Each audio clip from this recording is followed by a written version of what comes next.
우리나라 산업안전보건법령은 1200개가 넘는 조항으로 이루어져 방대합니다.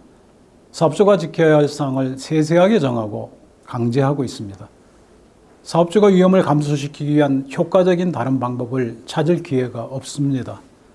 근래 들어 엄청난 행정력과 자원의 투자에도 불구하고 좀처럼 재해가 줄지 않는 현상이 이러한 경직된 규제 방식에 기인하는 것은 아닐까요?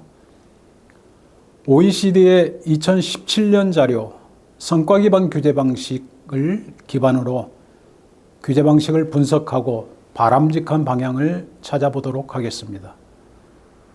규제 방식은 크게 세 가지로 나눌 수 있습니다. 수단 기반 규제 방식은 지시적 규제 방식이라고도 하는데 피규제 기업이 지켜야 할 사항을 구체적으로 정하여 강제하는 방식입니다.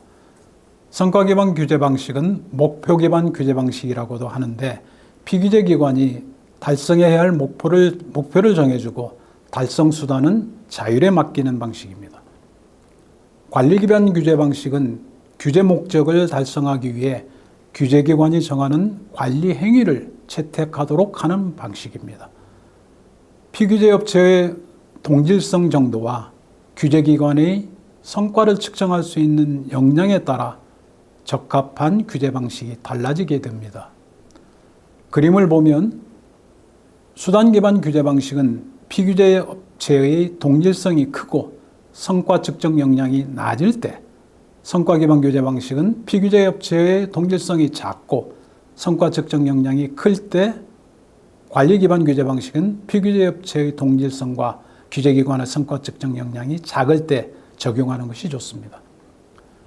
영국 산업안전보건법에서 적용하여 큰 성과를 낸 성과 기반 규제 방식 또는 목표 기반 규제 방식에 대해서 더 살펴보도록 하겠습니다. 성과 기반 규제 방식은 다음과 같이 수단 기반 규제 방식과 다른 특징을 가지고 있습니다.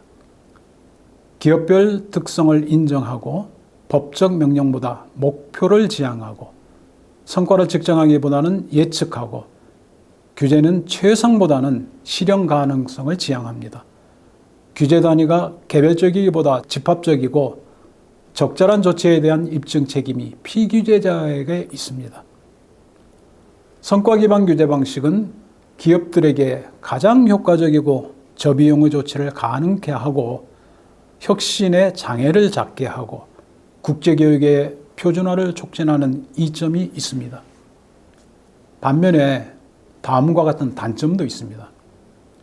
이용관에 영향을 미치는 경우 한 가지 목표만 설정하면 다른 목표에 부정적 영향이 발생할 가능성이 있고 한 가지 목표에만 집중하는 한계가 있을 수 있습니다.